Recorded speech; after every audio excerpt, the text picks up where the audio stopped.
a dos grandes personajes de la historia colombiana, de la historia de América Latina, de la historia del mundo. Y esta es la primera vez en que se presentan juntos de esta manera. Es la primera vez y lo hacen en México, lo hacen en esta Feria Internacional del Libro de Guadalajara, lo hacen frente a ustedes y lo hacen con un propósito fundamental, que es la paz.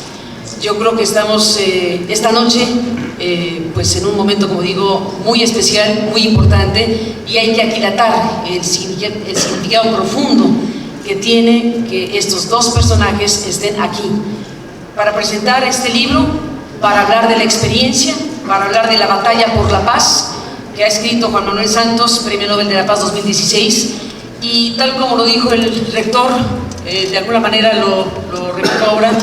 Yo estoy aquí en esta mesa, a mi derecha está un hombre que quería matar al hombre que está a mi izquierda está un hombre que quería matar al hombre que está a mi derecha, y esa es una realidad.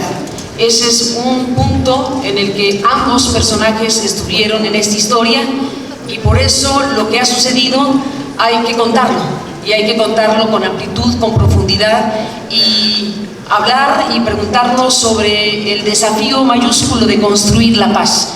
Yo quisiera, Juan Manuel, Rodrigo, gracias a los dos por estar aquí. Quisiera, para dar pie a la conversación, dar lectura a la parte en donde Editorial Planeta presenta este libro muy brevemente.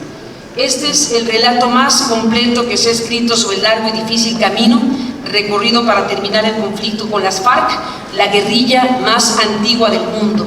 Es la historia no solo del proceso de paz que transformó a un país, de sus contactos secretos, sus implicaciones internacionales, dificultades y logros, sino también de las 2 décadas previas en que Colombia osciló entre el enfrentamiento bélico y la solución negociada. Santos, sin duda uno de los grandes protagonistas de los últimos tiempos, nos brinda un amplio panorama sobre el tortuoso devenir de una nación resignada frente a la guerra hasta el despertar de la paz. A partir de sus memorias personales, llenas de anécdotas desconocidas, el autor hace un análisis del manejo político que le dio a este proceso y revela los entresijos del poder en una narración directa y apasionante, con reflexiones sobre cómo superar los obstáculos para lograr objetivos mayores que sirvan al bien común. En contra de la más cerrera oposición y de la indiferencia de muchos, este es el testimonio franco y abierto de un hombre que sorprendió tanto a sus allegados como a sus contenedores políticos, buscando la paz de su país tras 70 años de guerra. Cuenta un legado de vida, un libro escrito para la posteridad. Así se presenta la batalla por la paz, el largo camino para acabar el conflicto con la guerrilla más antigua del mundo. Y estamos aquí esta noche, como digo, frente a dos principales protagonistas de este complejo proceso. Gracias nuevamente, Juan Manuel Santos. Gracias, Rodrigo Londoño, por estar aquí, Timochenko. Yo quisiera iniciar esta conversación preguntando a Rodrigo cómo es que llegamos aquí hoy, esta noche. ¿Cómo es que sucedió todo? Si es que se puede empezar esta narración de esta manera. Yo tuve oportunidad de conversar con ellos hace rato y le pregunté cómo empezó todo. Y me dijo, ¿desde dónde empiezo? Empecemos de nuevo. Rodrigo, ¿cómo empezó todo? Bueno, buenas noches a todas y a todos. Es para mí un privilegio estar en este escenario, y lo cual me emociona bastante. Me preguntaba la compañera Mara, que cuando veníamos aquí ya entrando, que qué sentía, y yo voy asustadísimo. Jamás pensé que iba a ser un escenario de estos y en México. Bueno, gracias al proceso. Bueno, yo quisiera un paréntesis con la venia de todos ustedes. Antes de empezar, yo quiero rendir homenaje a un hombre que fue clave en este proceso, al presidente de Venezuela, Hugo Chávez Frías. Hay que decir que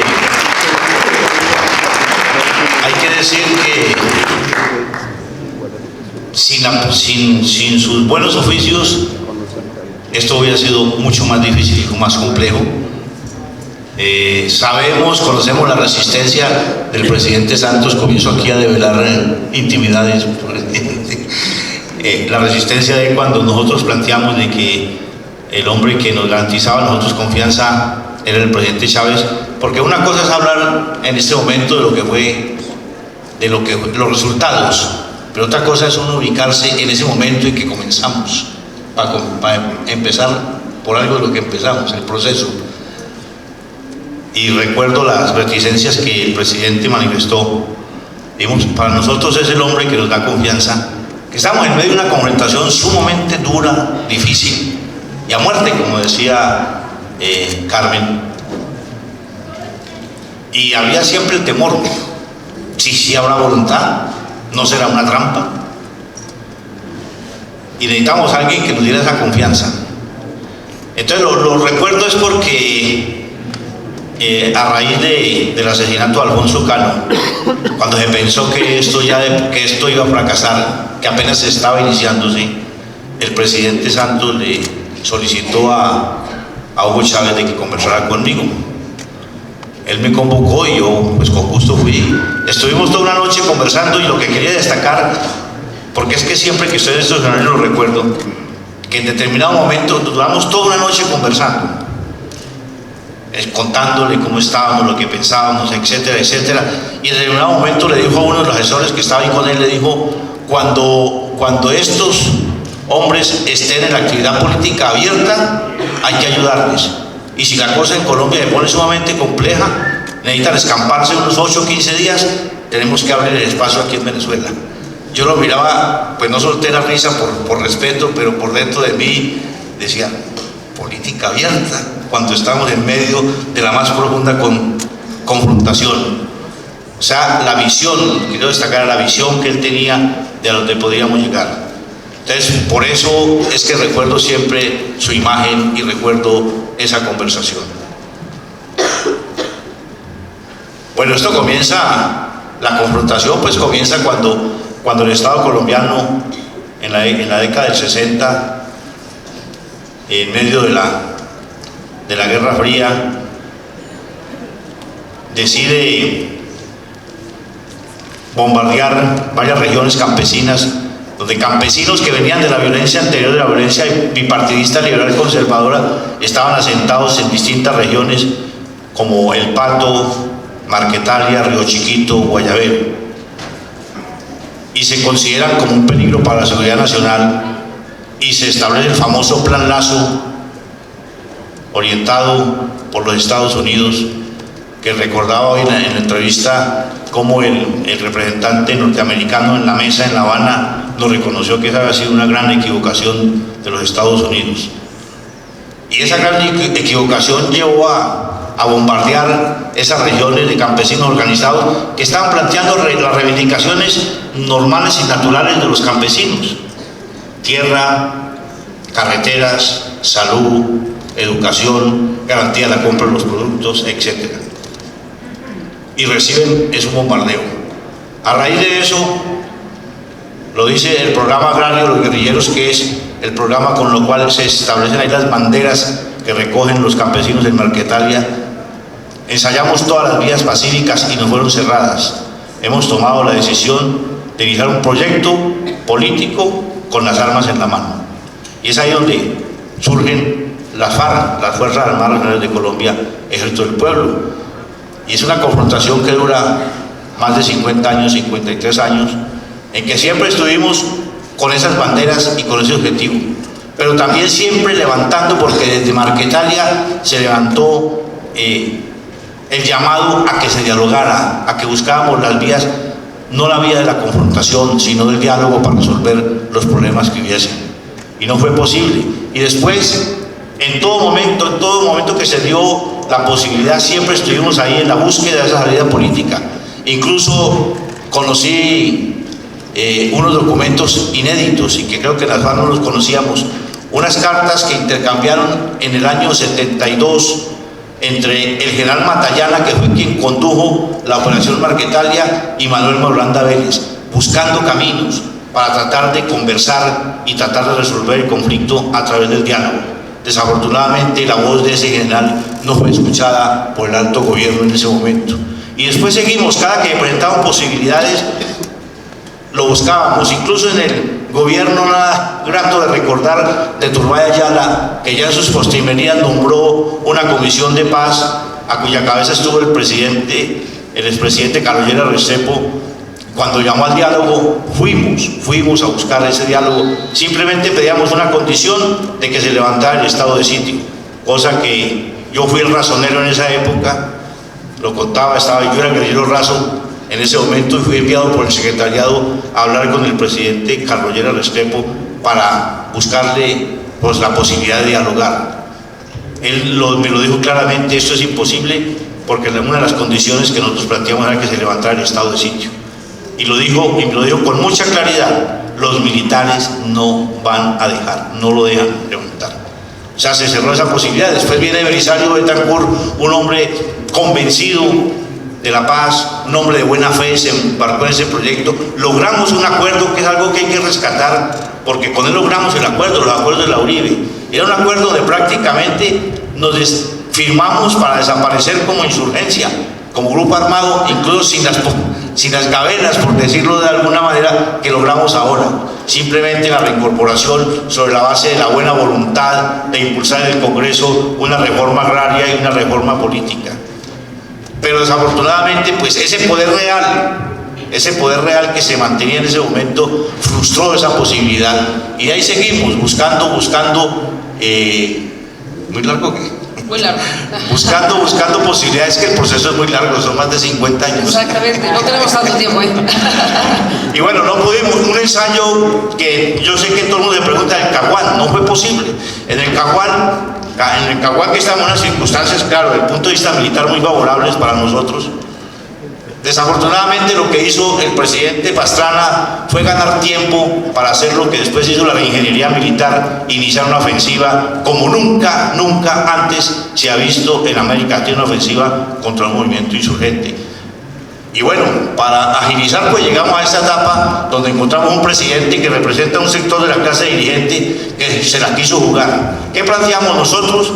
La posibilidad de seguir luchando por esas banderas políticas en la legalidad y que no se nos fuera a matar. Garantía de actividad política, lo que logramos ahora, que son los dos elementos más importantes de mantener en este acuerdo, que es la posibilidad de hacer política y la seguridad jurídica, y que no nos vayan a matar. Y hay que decirlo, y siempre lo reconocí, lo reconozco en el escenario, el presidente Santos se la jugó por ahí, creyó en nosotros, y eso hizo también que nosotros creyéramos en él.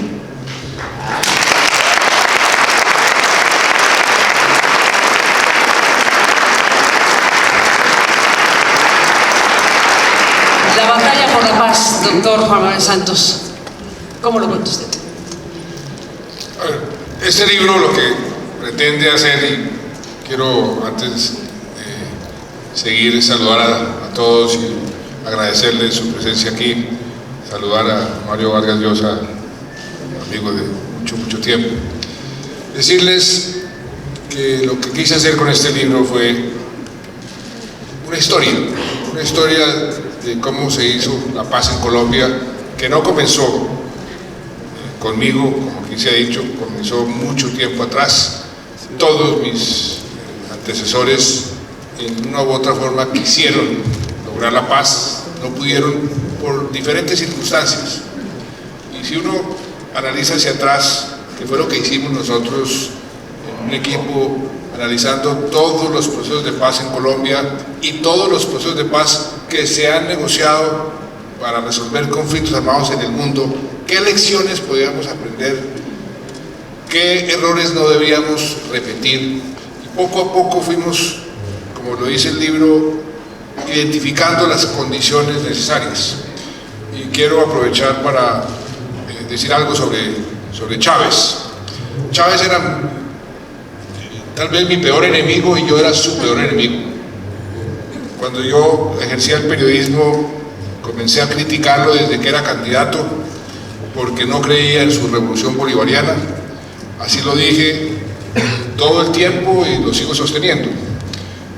Y él comenzó a criticarme a mí y llegó al punto de decir en un momento dado que si yo salía elegido presidente de la República habría guerra entre Venezuela y Colombia. Ese era el estado de ánimo entre los dos. Pero dentro de esas condiciones que fuimos identificando, hoy en día, cualquier guerra asimétrica, Afganistán o Colombia, requiere del apoyo de la región y sobre todo del apoyo de los vecinos para que sea resuelta a través de una negociación. Si los vecinos, que sirven como escondederos de los insurgentes, no colaboran con la solución, es casi imposible que esa solución se dé. Entonces esa fue una de las condiciones necesarias para que el proceso fuera exitoso, y fue por eso que hubo un acercamiento con Hugo Chávez y con Correa en Ecuador, con quien también tenía yo una tremenda diferencia. Tan es así que es que cuando yo fui ministro de Defensa bombardeamos un territorio que quedaba dentro del Ecuador. Por supuesto, Correa a mí no me quería para nada. Entonces era necesario tender puentes, y eso no quería decir que íbamos a pensar igual. En el libro está escrito, pero llegamos a un momento dado donde finalmente nos encontramos, Chávez y yo le dije: mire, hagamos lo que hicieron el presidente Reagan y Gorbachev. Yo nunca voy a ser un revolucionario bolivariano como usted, y usted nunca va a ser un liberal demócrata como yo. Entonces dejemos eso aparte y tratemos de lograr un objetivo que a todos nos conviene, que es la paz de Colombia. Y dejemos que la historia, porque comenzó a criticar que yo era un neoliberal, que yo tenía un modelo que era muy injusto, la historia va a determinar qué modelo es mejor. Yo creo que la historia ya determinó qué modelo es mejor, pero ahí comenzó una relación con Chávez muy cordial, basada en el humor, porque hubo un incidente o un hecho de humor que sirvió mucho para que nos acercáramos desde el punto de vista personal. Nunca hubo una identificación ideológica, éramos como el agua y el aceite, pero efectivamente Chávez y Correa después, y la región y el mundo, ayudaron enormemente a que este proceso fuera exitoso. Sin el apoyo de la comunidad internacional, este proceso no hubiese sido posible. Y no solamente los vecinos y la región, el Consejo de Seguridad de Naciones Unidas ha expedido más resoluciones unánimes de apoyo al proceso de paz colombiano que sobre cualquier evento, cualquier circunstancia desde que se crearon las Naciones Unidas después de la Segunda Guerra. Ese ha sido el compromiso de la comunidad internacional, por eso quiero resaltar que ese aspecto es de vital importancia. Rodrigo Londoño menciona a los militares. Efectivamente, esa fue otra condición que identificamos como un error de todos mis antecesores, de no haber involucrado a los militares desde el comienzo como parte del proceso. Erróneamente pensaban que los militares por definición se iban a oponer a cualquier proceso de paz. Pensaban que los militares iban a pensar, como efectivamente sucedía, que iban a estar en la mesa de negociación como punto de negociación, que qué iba a pasar con ellos, si ellos no estaban dispuestos a que las FARC determinaran qué iba a pasar con ellos. Yo opté por otro camino. Tuve la ventaja de que yo fui militar, yo estuve en la Marina colombiana y fui ministro de Defensa antes de ser presidente. Entonces había una relación especial con los militares y desde el comienzo los involucré en el proceso. Les dije, en cierta forma, la paz es su victoria. La paz es lo que a ustedes más les conviene y ustedes no van a ser objeto de negociación. Vamos a tener que modificar mucho de las Fuerzas Armadas, pero esas modificaciones las hacemos por fuera del proceso. Poco a poco los fui involucrando hasta el punto en que dos generales, tal vez los más prestigiosos que existían en ese momento, uno del ejército, otro de la policía, los nombré negociadores plenipotenciarios dentro del equipo de negociadores. Eso también fue un factor fundamental. O sea que este proceso se fue elaborando poco a poco, tratando de aprender de otros procesos del pasado, y fuimos muy audaces, porque yo quiero reconocer y decirle a ustedes que las FARC, desde el comienzo, cuando propusimos salidas audaces, estuvieron siempre muy comprometidos. Y eso fue lo que logramos, porque este proceso hoy en día, los estudiosos, los académicos a nivel internacional dicen es un proceso sui generis, el primer proceso en la historia donde las víctimas son el centro de la solución del conflicto, los derechos de las víctimas, el derecho a la justicia, a la verdad, que es muy importante, a la reparación, a la no repetición. Primera vez que las dos partes se ponen de acuerdo para diseñar, crear y después implementar un sistema de justicia diferente a la justicia a la que estamos todos negociando bajo el Estatuto de Roma, el estatuto que creó, por ejemplo, la Corte Penal Internacional, y eso le dio una gran credibilidad a nivel internacional. De manera que lo que aquí se hizo fue un esfuerzo de aprender de otros procesos del pasado y de ser audaces. Y creo que llegamos a un acuerdo que no es perfecto. Ningún acuerdo de paz, por definición, puede ser perfecto, porque primero que todo se hace entre seres humanos, a quien, como dijo Carmen, durante muchos años lo perseguí para matarlo, y él lo mismo conmigo, que hoy estoy yo preguntándole cada vez que me lo encuentro por su hijo de 5 meses, y él me pregunta por mi nieta de 18 meses. Es el cambio de la guerra a la paz.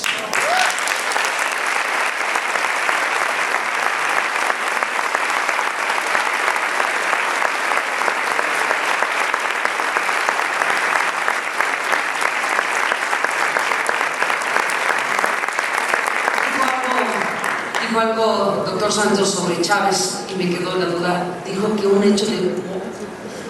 Sí, eso. ¿Qué pasó con Chávez? Le voy a contar, es una anécdota muy divertida. Cuando ya comencé a decir, voy a necesitar a Chávez para el proceso de paz, por pura casualidad yo estaba como presidente electo haciendo una gira por América Latina y fui a Argentina. Y el expresidente Kirchner estaba de secretario general de UNASUR y fue a una cena muy pequeña donde yo estaba, y dijo, ¿usted por casualidad no ha pensado en tender puentes con Chávez? Y yo le dije, pues ¿sabe qué? Sí, he pensado, no puede ser, después de todo lo que nos habíamos dicho, quedó muy sorprendido. ¿Usted me permite hacer una gestión? Y le dije, sí, y él se paró, se fue, y después regresó a los 15 minutos y me dijo que Chávez va a su posesión. Yo dije, no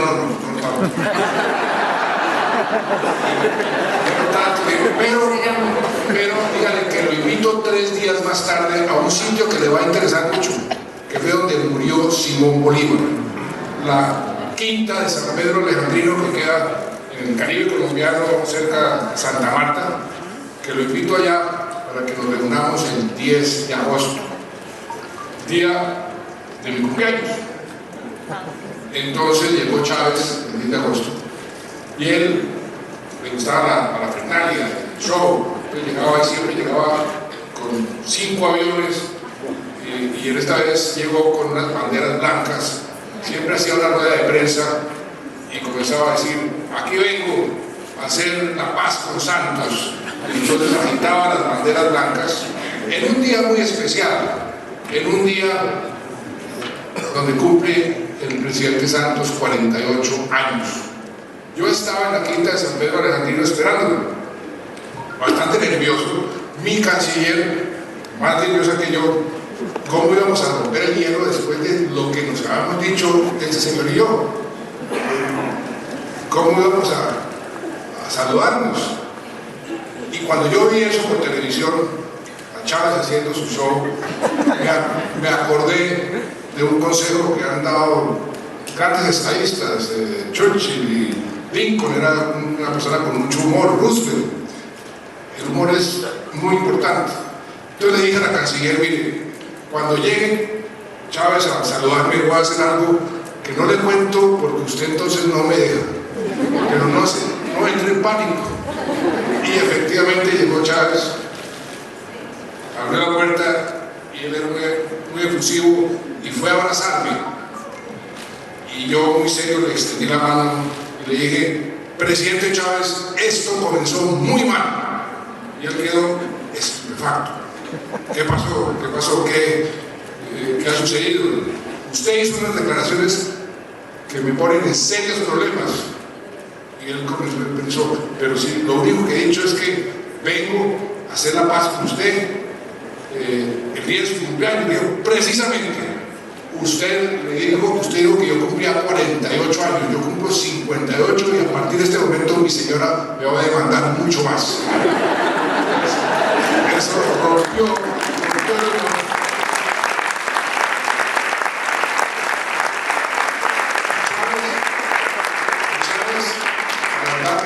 sentido del humor, y a pesar de nuestras profundas diferencias ideológicas, mantuvimos una relación personal muy cordial y con mucho humor hasta el día en que él se murió, a tal punto que yo terminé, es una ironía de la vida, en la guardia pretoriana en el entierro de Chávez. Yo miraba a la izquierda y a la derecha, que no estaba previsto, sino que me invitaron a pasar ahí y dije: mire cómo es la vida. Y tengo también que reconocer que el apoyo de Chávez al proceso de paz fue muy importante, porque les dio a las FARC una gran confianza, porque él genuinamente estaba interesado, porque la guerra en Colombia estaba afectando mucho a Venezuela, genuinamente estaba interesado en un proceso exitoso. Y la verdad es que sí fue una persona muy importante, sobre todo al inicio del proceso, para crear las condiciones necesarias. Historia hecha de muchas dudas, muchos dilemas. Me gustaría que compartieran algunos de los grandes momentos de este proceso. Rodrigo, Juan Manuel, pregunto, Rodrigo, del momento en donde en los inicios, en la fase, digamos, de posibilidad de un acuerdo de paz o de un proceso de negociación, la muerte de Cano, desde luego sacudió a la parte de las FARC. A pesar de ello, continuaron. ¿Cómo fue ello? Bueno, recordarlo es doloroso, muy doloroso. Fue un momento bastante difícil, porque seguimos en medio de la confrontación. Apenas estaban los primeros mensajes van, mensajes vienen, la disposición de iniciar. Hicimos una reunión en el lado colombiano, cerca de la frontera con Venezuela, en la cual tuvimos todo el apoyo de Venezuela en esa época. Estaban los diálogos para los primeros contactos para iniciar lo que se llamó después la etapa secreta, y es en ese contexto que cae asesinado Alfonso Cano. Incluso el que iba como jefe de la delegación para La Habana era mi persona. Yo estaba listo, alcancé a alistarme, alcancé a echarme el equipo al hombro y arrancar a donde posiblemente nos iban a recoger los helicópteros venezolanos para llevarnos a La Habana. Y se comenzaron a presentar una serie de dificultades que algún día me tocará escribir mi libro para contarlas. ¿Puede empezar a contarlas aquí? Y cuando se da eso, pues quedamos desubicados. ¿Y ahora qué? Bueno, viene la discusiones que hacíamos a través de comunicaciones por radio encriptadas, que nunca nos detectaron, presidente.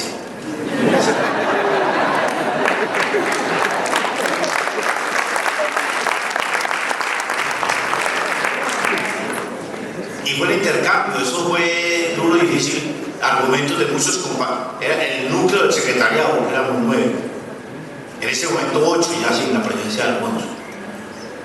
Y bueno, ¿cómo vamos a dialogar con la sangre caliente de Alfonso Cano? Bueno, fue toda una reflexión. Aquí está el camarada Carlos Antonio, que hacía ya parte del secretariado y estuvo en todos esos debates.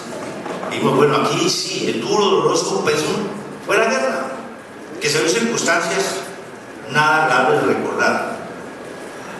Y aquí lo que nosotros levantamos la bandera de la organización, es la línea política de la organización lo que tenemos que sacar adelante, y siempre, siempre las FARC, cada que se enfrentaban posibilidades de diálogo, le salían de algo, y no podíamos por un hecho de guerra doloroso y todo, decir no, y después, ¿cuándo se nos presentará otra oportunidad? Era uno de mis argumentos por los camaradas que de pronto se resistían. ¿Cuándo se nos presentará otra oportunidad? Esas son cosas sumamente complejas y difíciles que no las puede usted crear, no es un problema de deseos, sino de condiciones. Y volver a tener las condiciones es muy difícil. Y con dolor y todo dijimos, continuamos. Incluso había una reunión pendiente con los venezolanos para las logísticas que estaban haciendo, y la han suspendido pensando que nosotros íbamos a decir no. De todas maneras, ahí es donde el gesto del presidente de que Chávez hablara conmigo, y además hay que decirlo, presidente, fueron varias oportunidades que usted nos mandó a conversar con Chávez cada que había enredos para que Chávez lo destrabara. Cierto, pero la otra cara de la moneda sobre Alfonso Cano fue la que me correspondió a mí. Tal vez la decisión más difícil que he tomado en mi vida fue esa, cuando el comandante del ejército y el comandante de la brigada que tenía jurisdicción sobre la zona donde estaba Alfonso Cano me llamaron, yo estaba en Cartagena, a decir: tenemos ubicado a Alfonso Cano. ¿Qué ha pasado un tiempo atrás?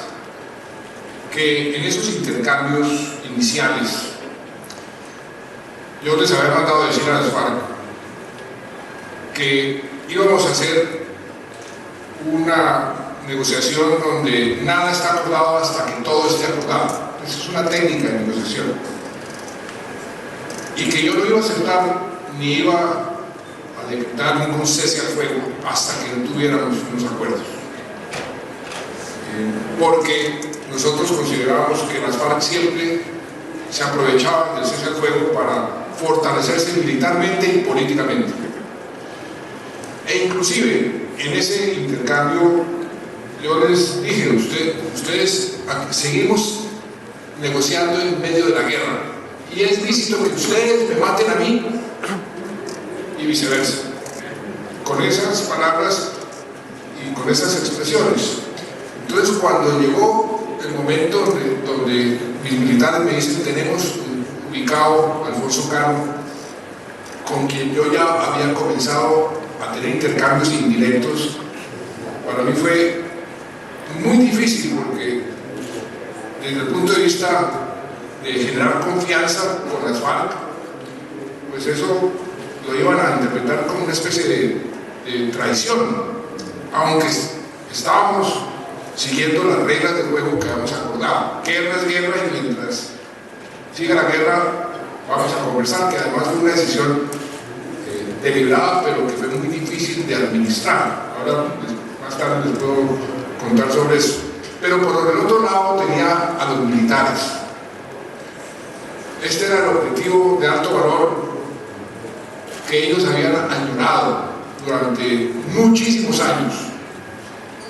Y también en la ecuación que me tocó tratar de definir en ese momento esa decisión, si yo les decía a los militares no, todo el propósito de tener el apoyo de ellos para el proceso podía irse atrás. O sea que en el término de 15 minutos, porque yo me acuerdo que le dije al comandante: déjeme, yo lo llamo de vuelta. Me fui, como me aislé en el momento en que perdimos el plebiscito, 15, 20 minutos a pensar solo y a tomar la decisión. Y tengo que confesar que esta fue la decisión más difícil que tomé. y entiendo el resentimiento y la reacción, pero al mismo tiempo pensé que iban a decir: esta es la guerra, estas son las reglas del juego y tenemos que continuar, y afortunadamente así también lo interpretaron, porque fue tal vez uno de los puntos donde podría haberse roto inmediatamente el diálogo.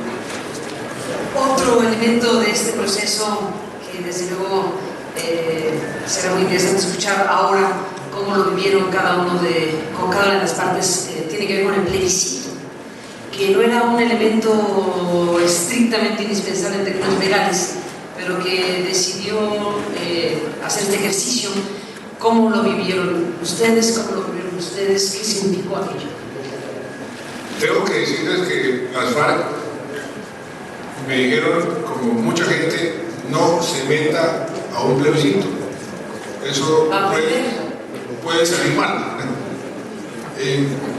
Yo le había prometido al pueblo colombiano que cualquier acuerdo lo consultaría con el pueblo colombiano, entre otras cosas para calmar los ánimos, porque el proceso, cuando iniciamos el proceso, los enemigos del proceso comenzaron a decir toda clase de barbaridades sobre qué iba a suceder en el proceso. Entonces, para calmar los ánimos, dije: no se preocupen, que esto que yo voy a negociar lo voy a someter a un referendo o a un plebiscito.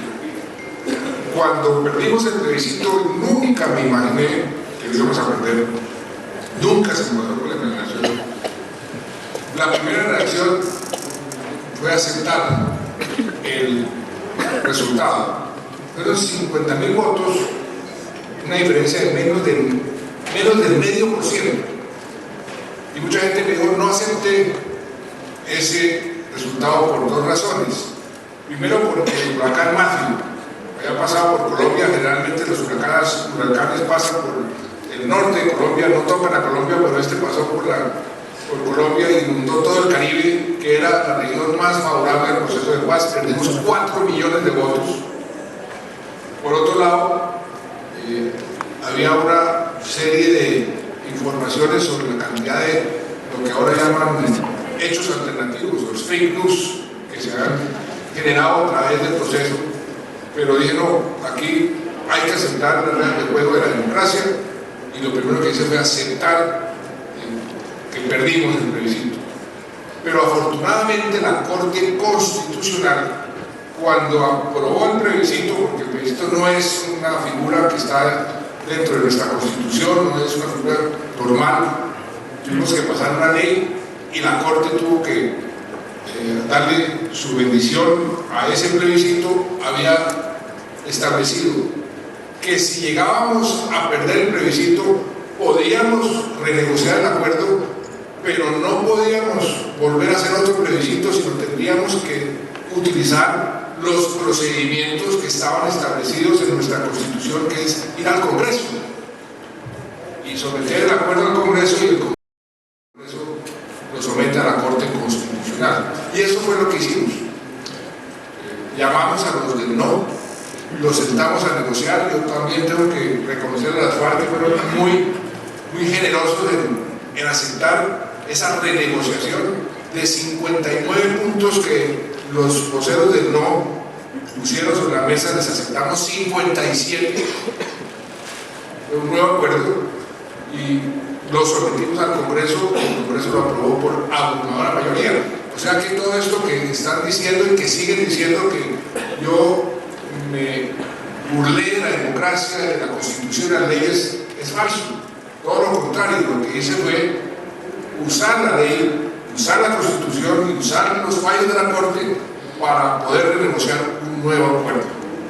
Y eso fue lo que hicimos, y yo creo que a la larga nos fue mejor, porque pudimos renegociar el acuerdo y tener más apoyo. Por ejemplo, un ejemplo concreto: nosotros tenemos un procurador que era de extrema derecha, y había dicho en un capítulo que está en el acuerdo, el capítulo de género que habíamos acordado con las FARC, para darle a la mujer víctima cierta preponderancia en el postconflicto, porque las mujeres son las más víctimas de las víctimas en las guerras. Entonces queríamos, en cierta forma, darle a la mujer un papel preponderante en el posconflicto. Pues este procurador dijo, en ese acuerdo, en ese capítulo de género, está escondido una ideología malvada que se llama la ideología de género, que va a acabar con las familias colombianas. Y comenzaron los curas y los pastores evangélicos por el país entero a decir voten no. Una semana antes del plebiscito llegaron a decirme, oiga, todos los curas y todos los pastores están diciendo a la gente que vote no, y efectivamente mucha gente votó no. El 35%, de acuerdo a unas encuestas que hicimos, votaron no por eso. Pero en la renegociación, cuando yo los llamé, cogí mi esfero y le dije a uno de los obispos, miren, cambien lo que ustedes quieran de los acuerdos para que ustedes queden satisfechos de que aquí no hay ninguna ideología de género. Aquí lo que estamos es privilegiando a las mujeres víctimas. Me devolvieron el esfero y me dijeron, palabras más, palabras menos, presidente Santos, no necesitamos cambiar nada, queremos pedirle disculpas. Nosotros le creímos a ese procurador y no nos habíamos leído los acuerdos. No hay que cambiar absolutamente nada. Ese fue parte de ese plebiscito, pero yo creo que al final salió mejor. Hemos conversado con Rodrigo y con Juan Manuel esta tarde, y en esa conversación pregunté, y lo vuelvo a hacer ahora, Rodrigo, sobre los momentos en donde las FARC se atravesaron, bueno, se cruzaron con realidades como el narcotráfico. Y creo que es importante volver a este punto ahora en esta charla, porque no se puede entender un fenómeno de estas décadas sin este componente, y me gustaría que lo contara aquí. Bueno, no me va a hablar del plebiscito. Yo también, Santos, que enseguida estaba por pronunciar. No, yo sí. Pero bueno, medio plebiscito y luego lo yo creo que sí, pues, este escenario no es para controvertir, yo creo que es para hacer balance y aprender. Y a mí me alegra que el presidente pues reconozca de que en su momento le lo advertimos nosotros, le dijimos que era un riesgo sumamente grande el plebiscito, que eso era muy difícil, pero además en las circunstancias es que la desconfianza, yo no sé, presidente, en qué momento se logra, me dice usted, en qué momento de verdad comienza a confiar en nosotros, porque es que a nosotros no nos debe hacer campaña. Iniciamos un proceso de pedagogía de paz, y a raíz de un evento que se dio por allá donde fue mucha gente, lo que llamaba un sitio llamado El Conejo, entonces fue mucha gente, entonces eso como que asustó, y a partir de ahí nos suspendieron a nosotros la posibilidad de seguir haciendo pedagogía. Y en el caso del plebiscito pues nos quedamos, claro, autocríticamente incluso lo reconocemos internamente de que nos faltó haber movido nuestra gente, nuestras bases en función de eso, porque es que los otros sí se movieron. Y yo quiero contar una anécdota a propósito de eso. En uno de los encuentros que tuvimos en Cartagena, que nos ubicaron en una finca de las campestres cerca de Cartagena, ahí pues nos reunimos con los empleados, como unos 17, 20, ahí estaba Carlos Antonio, como 17, 20 los empleados ahí, y entonces contamos quiénes éramos y en qué andábamos, y la primera reacción fue pedirnos disculpas porque han votado por el no, porque ellos estaban convencidos que si ganaban sí iban a perder el empleo, para que vean ustedes el nivel de propaganda que se realizó en ese sentido. Bueno, el tema del narcotráfico, creo que en México lo entienden mucho mejor. No cantamos más rancheras. No cantamos más rancheras. Es un fenómeno fruto de este tipo de sociedades que tenemos, es fruto de esta sociedad capitalista que enseña a la gente es que hay que echar para adelante por encima de lo que sea, independientemente de lo que sea. Y es un fenómeno que comenzó a aparecer en Colombia hace muchos años. Pero cuando las FARC surge en 1924, no surge en medio del fenómeno del narcotráfico. Las FARC surge levantando unas banderas, un programa, el programa agrario de los guerrilleros. Y es por allá en el año 80, 82 que nos encontramos con el narcotráfico. Incluso nosotros teníamos una posición radical de revolucionarios frente al tema del narcotráfico. Y pues aprovecho y cuento una anécdota. Yo ingresé a las FARC en el año 76 y en ese año mi primera misión, la misión de todo guerrero era salir a las masas, las misiones en las masas. Y yo me puse todo contento en la primera misión a las masas, acompañé a un camarada de experiencia, yo era un novato. Y lo acompañé a una región que llama el Pato, en el Alto Pato. No sabía cuál era, la misión la llevaba él, nos fuimos de casa en casa, hablando con la gente, conversando, íbamos bien de civil, hasta que llegamos a una finca de un dirigente del Pato. Y me dijo, la misión nuestra es encontrar aquí unas matas de marihuana que tiene este señor sembradas en la finca. Y si recorrimos toda la finca hasta que encontramos 2 matas había de marihuana.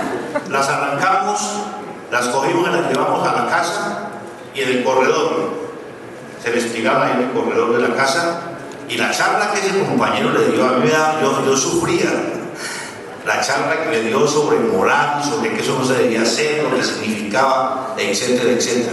Eso fue la primera aprendizaje, y es lo que hacíamos. Cuando nos encontramos con los primeros cultivos de coca en las regiones donde andábamos, se arrancaba la coca, la marihuana igualmente.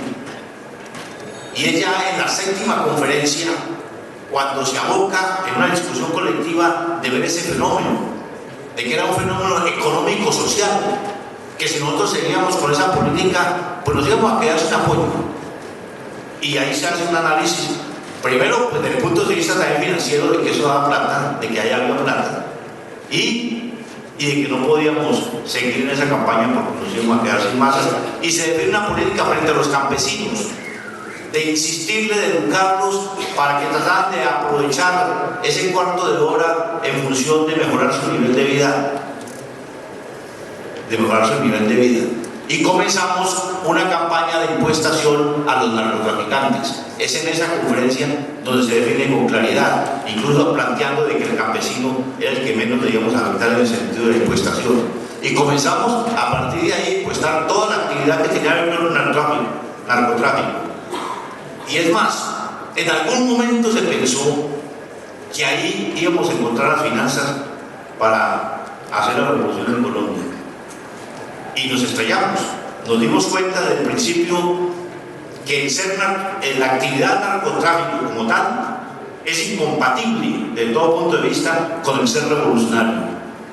El revolucionario que se mete en la actividad narcotráfico se pierde. Y perdimos el desarrollo de eso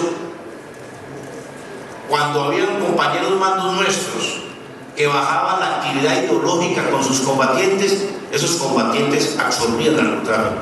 Y la dinámica de esa relación también nos generó relaciones perversas que nos hizo perder a mucha gente.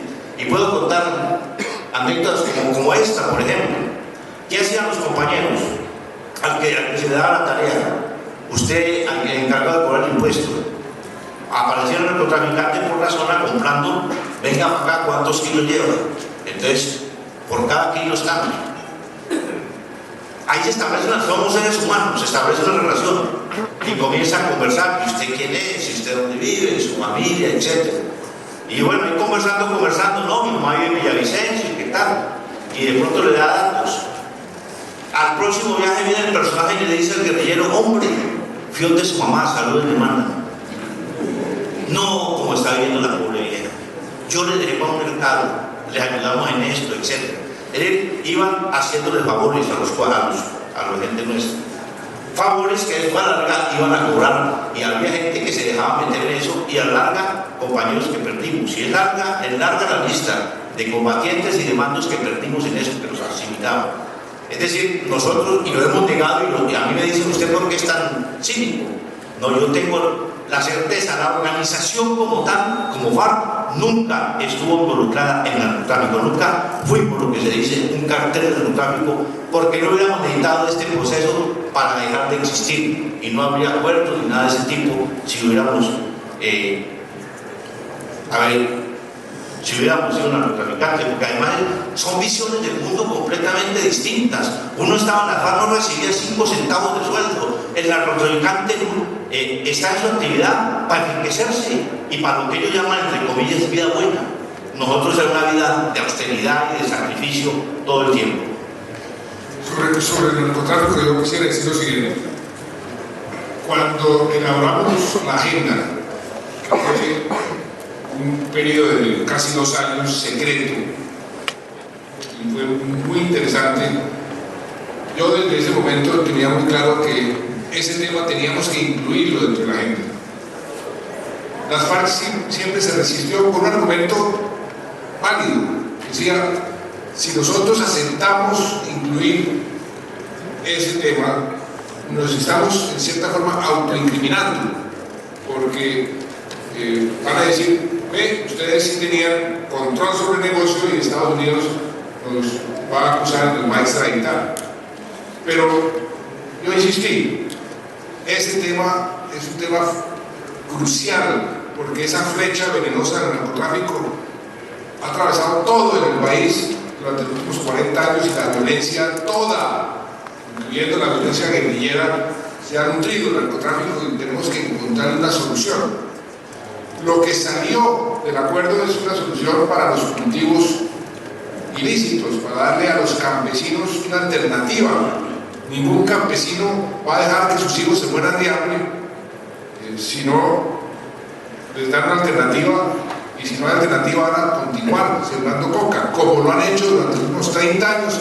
Colombia ha ensayado todo, hemos asperjado, a largo plazo, porque la guerra contra las drogas se decretó en Naciones Unidas hace más de 45 años, y hoy voy a utilizar una frase que aprendí a Mario Vargas Llosa: hoy no estamos mejor que cuando estábamos peor en materia de la guerra contra el narcotráfico. La única solución de fondo es eliminar la prohibición. No hay otra solución. Y quiero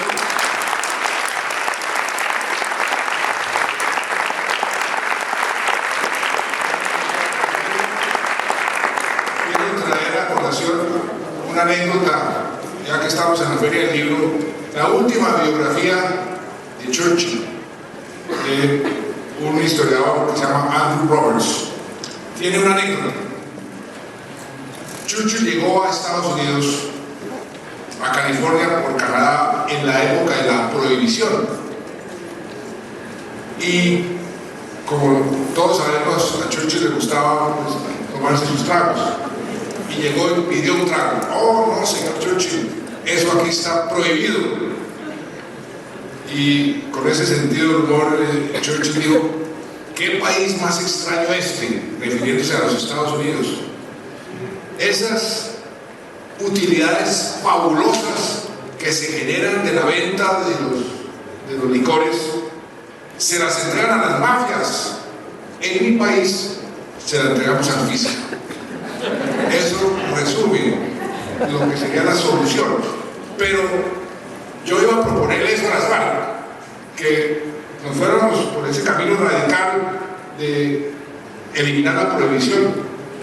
Sin embargo, mucha gente sensata me dijo: eso es demasiado radical en este momento y usted puede perder el apoyo de la comunidad internacional. Y por eso nos fuimos por la segunda opción, que fue darle a los campesinos una alternativa. Este proceso evidentemente ha sido, bueno, como dice el libro, el largo camino para acabar el conflicto con la guerrilla más antigua del mundo. Pues se contó con una oposición muy fuerte, un país dividido, un país polarizado, un país confrontado con este propio proceso. Un factor importante de nombre Álvaro Uribe. A la confrontación, porque fue de verdad una guerra a muerte. Hijo, historias muy terribles, una degradación de la guerra que pues necesariamente pues también de este lado pues se fue dando, porque después del 2000 y en toda esa etapa del famoso Plan Patriota, Plan Colombia, Plan Patriota, la dirección nunca se pudo reunir. Ese fue uno de los grandes problemas que nosotros tuvimos en la conducción en esos momentos, fruto de la misma confrontación. Nunca nosotros, el secretariado se volvió a reunir en La Habana, en medio del proceso, logramos reunirnos y ya éramos completamente distintos. Ya el antiguo secretariado no estaba sino Iván Márquez y mi persona, después de 15 años. Y la dirección del Estado Mayor menos se ha podido reunir. Y en la gran mayoría de las áreas, toda esa rutina que teníamos nosotros de cursos, que eran cursos permanentes, ya era sumamente difícil y complejo, y todo eso también trajo en nuestras filas una serie de descomposición fruto de la pérdida del nivel ideológico de nuestra gente. La confrontación también llevó a que murieran muchos mandos. Yo ya que aquí en este escenario puede encontrar historias, en La Habana yo me reuní con Romaña, muy conocido. Él yo lo conocí muy jovencito, incluso fui el que me lo llevé para el bloque oriental cuando armamos ese bloque oriental, y sus primeras tareas fue de ralista, era muy buen ralista. Pues tenía cierta confianza con él y lo sentamos a hablar. Yo le pregunté, hombre, ¿por qué pasó? ¿Qué fue lo que pasó en el bloque oriental cuando se sabe que se han hecho estas y estas cosas que van en contravía de la línea y de la ética nuestra, de las FARC? ¿Qué pasó? Acuerden con el mono los principios que nosotros vivíamos peleando por inculcar en todos ustedes. Y él me lo explicó gráficamente, me dijo, vea, en tal época, en tal parte, nos enfrentamos 800, no sé cuántos guerrilleros contra una brigada móvil. Y prácticamente acabamos la brigada. Se recuperaron cantidad de fusiles, ametralladoras, etcétera, etcétera. Balance final, propias tropas, 50 y pico muertos. ¿Y quiénes son? Los mejores, los principales mandos. Entonces, ¿quiénes subían? Muchachos que apenas venían empezando, y eso a nosotros nos trajo pues muchos problemas, que fruto de esa imposibilidad de los cursos y las reuniones, pues se fue, ahí sí acepto la palabra, degradando. Todo eso se dio, entonces, claro, con el presidente Uribe fue porque esas cosas son difíciles de asimilar. Es válida la confrontación, pero sin esas cochinadas que nos hacían. Pero bueno, lo que sí es que al final de su mandato, ya el presidente creo que lo ha dicho varias veces, al final de su mandato él nos buscó. Es más, estuvo a punto de haber despeje de la zona de Pradera y Florida que se plantea por parte nuestra para discutir el tema del intercambio humanitario, pero creo que fue el presidente Santos que le dijo que eso por ahí no. No sé si era cierto esa historia, esa parte, si es cierto o no es cierto. Mire, yo no me quiero referir al presidente Uribe. Lo único que yo quisiera decir es que si hice la paz con Rodrigo Londoño, ¿cómo no vamos a poder hacer la paz con Uribe?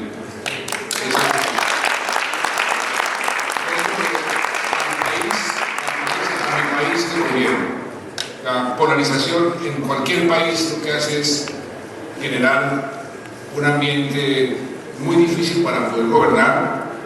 Parte de los problemas en el mundo hoy en día sería la polarización, populismo de derecha, populismo de izquierda, y para tener un campo fértil para la transacción, que es el arte de la política, además, se requiere entendimientos, y ojalá que en mi país esos entendimientos se den, como se dieron con las FARC.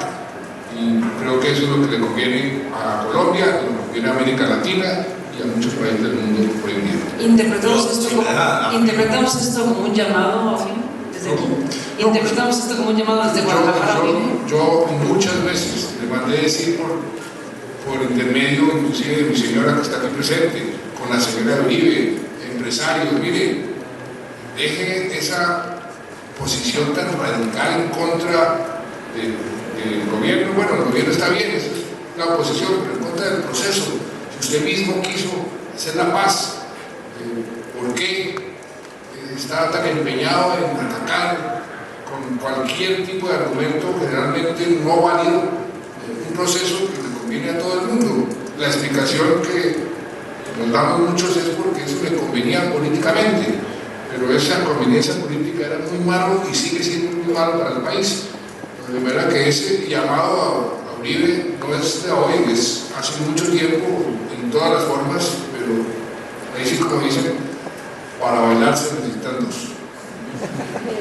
Sí, yo quería complementar que en medio del desarrollo de este proceso, para nosotros era claro la necesidad de que el presidente Uribe y el sector que él representa se involucraran en el proceso de paz. Y hicimos el esfuerzo por todas, yo le mandé 2 cartas públicas, pero además también mensajes a través de emisarios.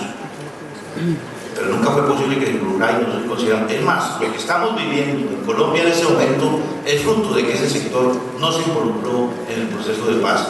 Por eso es muy importante lo que está gestando ahora en Colombia, que la gente está haciendo suyo esos acuerdos, que ya no son de las FARC,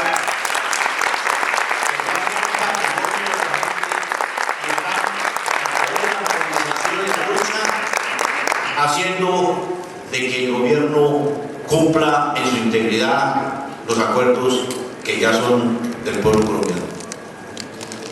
Conversé con el senador Iván Cepeda hace ratito y le preguntaba sobre lo que hoy está ocurriendo en Colombia, una fuerza social que ha irrumpido, como en otros lugares de América Latina. Hoy estamos viviendo un quiebre hacia algún lado y Colombia está en un momento sumamente importante. Les pregunto a ambos cómo leen este momento, y le preguntaba al senador sobre cuáles eran los elementos que se están planteando en las protestas, en las manifestaciones, y bueno, me hacía un recuento de ello y me decía, uno de los puntos es la paz, uno de los puntos que piden, sobre todo, bueno, fundamentalmente es un momento juvenil, es un momento de mucha fuerza joven, y está la palabra paz como un elemento reivindicativo.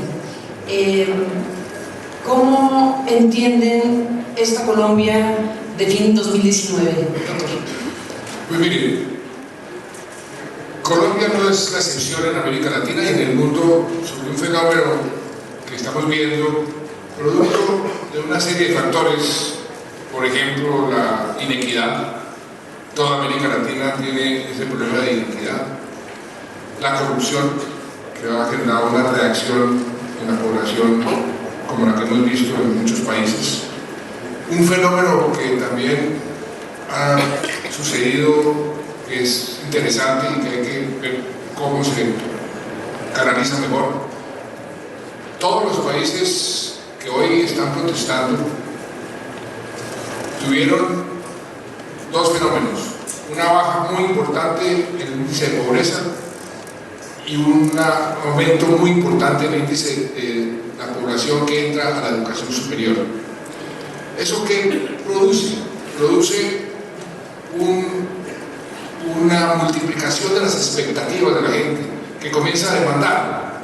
Los que estaban pobres y estaban resignados a ser pobres no protestaban, salen de la pobreza y sus expectativas crecen geométricamente, y los estados no tienen la capacidad para suplir esa demanda, y comienza una protesta y una demanda por mejores servicios, mejor salud, mejor educación, el tema del medio ambiente. Aparte de eso, cada país tiene motivos especiales, condiciones especiales a cada país. En Chile puede ser que la Constitución fue impuesta por Pinochet y eso dejó una herida desde ese momento que fue creciendo. En el caso colombiano hay un fenómeno muy interesante. Antes la gente salía a protestar en contra de las FARC, en contra de la guerra, en contra de los secuestros, en contra de las tomas de las poblaciones. Y ahora por primera vez se está saliendo a protestar, como en cualquier democracia, por mejor educación, por mejor salud, por mejores políticas de medio ambiente. O sea que ese cambio en Colombia se dio. Antes no salían a protestar porque inmediatamente los satanizaban como parte del terrorismo, y eso ha cambiado, y eso hoy es un fenómeno colombiano muy importante. Y se agrega a lo que dice Rodrigo, que es cierto lo que dice el senador Cepeda.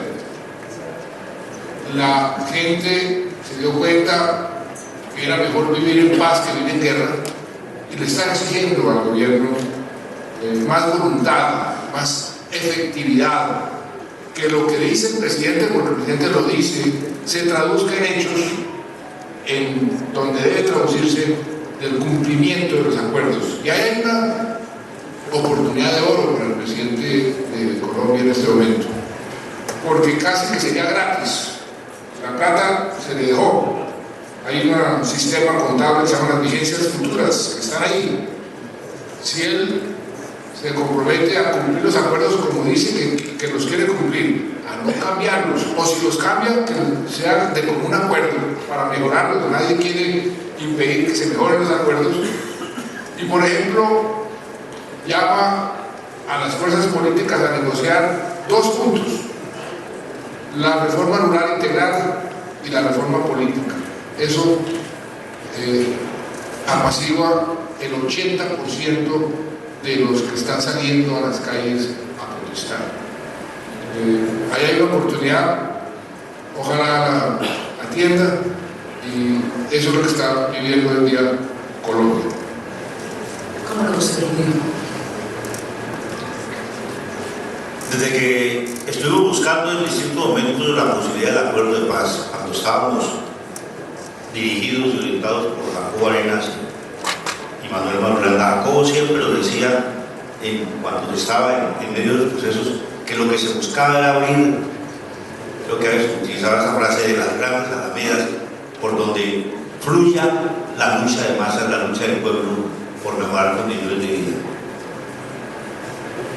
Cuando debatíamos entre nosotros en La Habana el desarrollo del proceso y los peligros que veíamos, los entrampamientos que aparentemente aparecían en algunos de las discusiones de los puntos, siempre lo dijimos y lo reiteramos más de una vez: este acuerdo no se va a cumplir por el hecho de que llegue la firma del presidente y del jefe de las FARC. Este acuerdo, para que se haga realidad, es necesario que lo asuman como suyo las grandes mayorías de colombianos. Y eso es lo que estamos logrando ahora. Eso es lo que, a partir de haberse acabado la confrontación con nosotros, que era la fundamental, la que se sentía en el país, la gente lo está haciendo y está entendiendo que ahí en ese acuerdo están las bases mínimas, están las semillas para comenzar a construir una Colombia distinta, donde se le dé participación a las grandes mayorías en las decisiones estratégicas del Estado, donde además pues el tema de la tierra, que siempre estuvo como generador del conflicto y se mantiene como generadora todavía de ese conflicto que todavía no ha terminado del todo, se logre entrar a resolver. No es la revolución por contrato, que era la discusión que hacíamos con Alberto con algunos compañeros, porque claro, cuando arrancamos la propuesta nuestra fue la agenda del Caguán. La agenda del Caguán es una agenda pues casi que para transformar el Estado. Y claro, ahora uno entiende ya con el tiempo, porque lo escribió en su libro el expresidente Pastrana, es lo que estaba ganando tiempo para después hacer lo que nos hizo. Entonces le importaba, no, poco le importaba firmar lo que fuera. Y claro, con esa agenda llegamos a las conversaciones secretas y hasta que nos pusimos de acuerdo en la que la final fue la base para la discusión, que algunos compañeros de discusión decían que era una agenda religiosa. Entonces, esto que estamos viendo, yo en lo personal me siento muy satisfecho porque hay veces piensa, con todo lo que pasa, el asesinato de nuestros compañeros, el asesinato de los líderes sociales, las medidas económicas y todo lo que está haciendo ese gobierno, por ejemplo, el tema agrario va en contravía de lo acordado en La Habana. Sobre el tema de la reforma política no hay absolutamente nada, a no ser el estatuto de la oposición, que eso fue un logro de la Constitución del 91 y que gracias al acuerdo de La Habana logramos que se plasmara en la realidad. Entonces uno dice, ¿será que nos equivocamos? ¿Será que cometimos un error gravísimo, histórico? Y cuando uno ve a la gente en las cacerolas, a la gente marchando, y en especial la juventud, el recibimiento que yo he tenido en escenarios en las universidades. Hace poco estuve en la Universidad de Cauca y salí sumamente conmovido e impresionado de la cantidad de mujeres y hombres jóvenes dispuestos a jugársele haciendo suyo eso que logramos acordar en La Habana. No fue la revolución, pero es el inicio de las posibilidades de comenzar una transformación de la sociedad colombiana.